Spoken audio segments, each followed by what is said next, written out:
overreaction or a proper reaction to say that the state of Michigan runs college basketball this season? Um, I wouldn't call it an overreaction, but I mean, right now, I mean, Michigan State and Michigan probably have been the most impressive in just reference to quad one wins, the big time wins, beating good teams. So I'm not going to say it's an. They got it right now. Let's just call it what it is. But it's early, so Michigan State's got a big game tomorrow. To validate all those wins, and obviously Michigan is just rolling right now. They've got the best defense in the country. I think they got a top 10 offense as well, or maybe top 15. So, yeah, I don't know if it's an overreaction that Michigan runs this, but it's a solid statement. We'll call it that. Rob, let me rephrase this to you. Using the transitive property here, if the state of Michigan runs college basketball this year, therefore the national championship runs through the state of Michigan, right? So would it phrase that way be an overreaction? Look, if we're going by what our good friends over at BetMGM believe, Michigan is now the favorite to win the national championship, and Michigan State is not all that far behind. I personally think that Michigan right now is the best team in college basketball, but I think that it's close enough where there's going to be a run where the threes don't go down the way that they went down to Las Vegas, and then maybe we're going to say Purdue is. Maybe we're going to say Duke is again. Maybe we're going to see a run where UConn looks like the best team. Maybe there's going to be a stretch where Iowa State and Arizona are back up on the top of the sport. So I do believe that if we're talking about the two best teams from a state, it's probably Michigan. But I said this before, and I don't know if you guys agree with me on this, but I think that there are more elite teams in college basketball this year than I've ever seen before, right? Last year, we had four teams that were about as good as any four teams that I can remember seeing in the sport. I would say Duke last year. I know they didn't win the title, and you can yell at me if you want. I think that Duke team was the best team that I've seen overall. Agreed. Since I'm with you. This. Yeah. And I think the top four was the best top four I've ever seen. I don't know if we have anybody as good as that top four this year. Maybe it's Michigan, maybe not. Michigan might be close. But I think that the top 15 this season is the best, like top 15, 16, 17 that I've ever seen. And normally you get to like December and you could start saying like, oh man, look, there's 8 or 9 teams that actually have a real chance to be able to win this. Maybe it's 6 or 7, maybe it's 5 or 6, whatever it is. I think that there's like 12 or 13 teams that legitimately have a chance to win a national championship. And there's probably 16, 17, or 18 that legitimately have a real shot to get to the Final Four. That's how deep it is. That's how good the top of college basketball is. And to me, that's kind of what I took away from Feast Week is there's a lot of really, really good teams. And it just so happens that Michigan might be the best. And I don't know if there's 5 teams that are better than Michigan State this year. So I don't know if that means that the state of Michigan runs college basketball, Henson, but I think that those top 2 teams are right there in the mix to be able to win it all. Yeah, I'd have to agree with you. And I mean, we're going to talk about our biggest takeaways of college basketball, but that's what I'm going to discuss is like, as you're looking down the list, it's like, there's so many teams that could win it, man. And like I saw Michigan State up live in the flesh, and I'm looking at they're 10th in the net, they're 17th in Ken Palm. That's not right to me. Just for the team I saw, it's not right, And so that's a team that's sitting outside the top 10. Like so that could I think has a chance to make it far in the tournament, make a Final Four run. We know what Tom Izzo does in the postseason.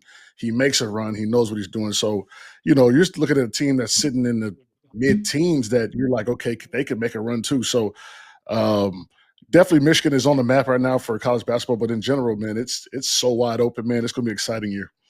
Henson, you know what stood out to me more than anything else with Michigan State? I saw him at the Champions Classic in person, and it is the way that Jeremy Fears controls everything else that is happening on the court, right? Like Izzo's compared him to Mateen Cleaves, which I think in the world of Tom Izzo is the highest compliment that you could pay somebody, is comparing a point guard to Mateen Cleaves. And it's the way he defends. He never gets sped up. He's able to get the ball where it needs to go. I think he had 19 and 7 against North Carolina. He had like 13 assists when I saw him against Kentucky. I don't know if he's the best NBA prospect at the point guard spot, but I don't know if there are 5 guys in college basketball that can run a team better than Jeremy Fears, runs a team for Michigan State. Listen, and he's a troll. He's a troll. He was out there jawing around a little bit, getting after Luca. Luca, and a foreign guy, he was kind of talking to him, looking at him, sizing him up, like he was a guy that was the engine on that team, and he kind of sealed the game with some of the shots he was hitting, and I was highly impressed with him in person. And then just how they warm up, how they have the juice in the warm ups, they dunking the ball, yelling and screaming and stuff, man. I was highly impressed with this Michigan State team. I will say so. To say that, along with Michigan, hopefully during the year they keep doing what they're doing, and we get to see a massive matchup for that game. Speaking of that game, by the way, Michigan's probably going to be favored in every game that they play, at least up until that Michigan State game. It'll be inside the Breslin Center, January 30th. The tickets for that game today are selling for $330. Get in, $330. That is absurd. If we're December 1. Gotta wait for a loss. Gotta wait for them to lose. It'll go down. You know how it goes.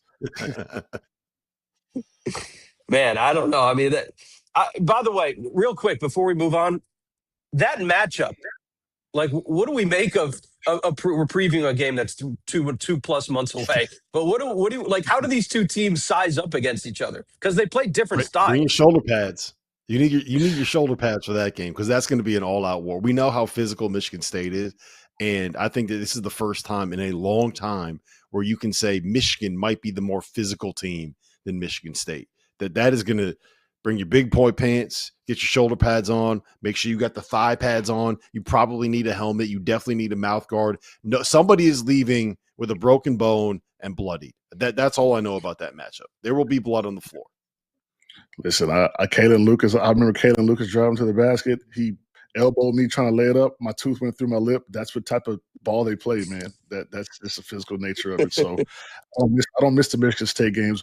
We beat them, but we did not leave the battlefield unscathed. I'll tell you that. Wasn't that? That's you were on the boat, ice. right? Was that when you were on the ship? We played them the year before when they had Kalen Lucas in the Chapel Hill. Then we played on a boat the next year with Draymond and Adrian Payne, and that was the most physical game I've ever been a part of. I'm talking about NBA game, not even close. So good luck to the guys playing Michigan. I wanted to tell Coach McCollum, like, hey, go tell your guys, like, look, just get your mind right, because I don't know if Carolina was ready for that. Like, you can talk about it, but to really be in the field and feel it, it's a whole different ball game. Visar struggled. He got a couple fouls early, and so that's the biggest thing I would say. If you're going to play Michigan State, just get your mind right, right? You understand it's physical. It's going to hurt. It's going to be hard. If you're not ready for that, you're going to take an L.